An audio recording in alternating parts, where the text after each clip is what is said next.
We're here for Sacred Places, Sacred Stories, a reclamation journey into healing justice, which is a gathering of folks looking at the question of white supremacy, of Christian supremacy, of this interlocking system that seeks to steal our bodies, our land, and our stories. As Indigenous peoples, we have an inherent worth and inherent power that has to be acknowledged if we are to fulfill this real story here in America. Because you see, we're not telling the truth. We're not being forthright about the situation we're in if we do not accept all people's story and all people's contribution to the whole.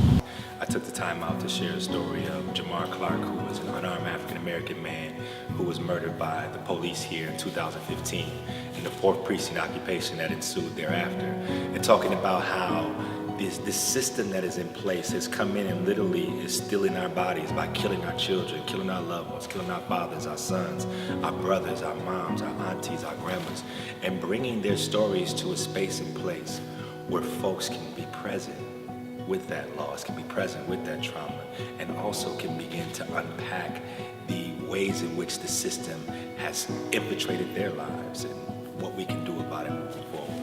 We talk about the Holocaust, which was powerful, which was tragic, which was all of those things. We know the estimate of number, we know the exact number of our Jewish brothers and sisters that passed during that time. But we don't know the exact number. There's an estimated number of the African Ma'afa, if you've never heard of that, the African Holocaust, which says that there was some 60 million of my people that died before we ever made it here.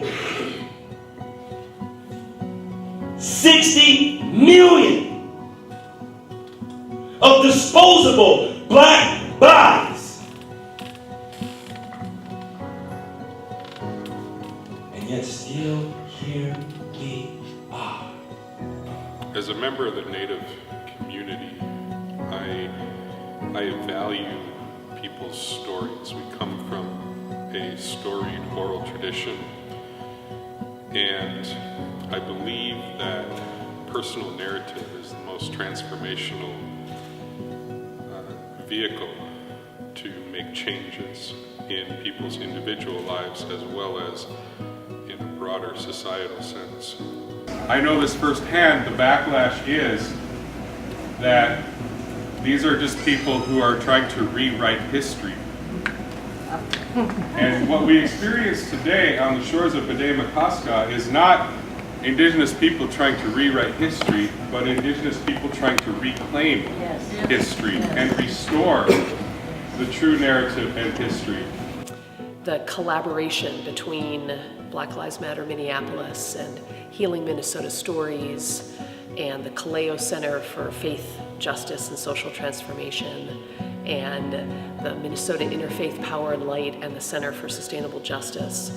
There actually exists some genuine relationship amongst folks in those organizations, and we're trying to figure out, like, how do you build a movement, a way of resisting and being resilient in the face of white supremacy, and how we can do this work, but from a place of storytelling and narrative and sort of our concrete lived experiences.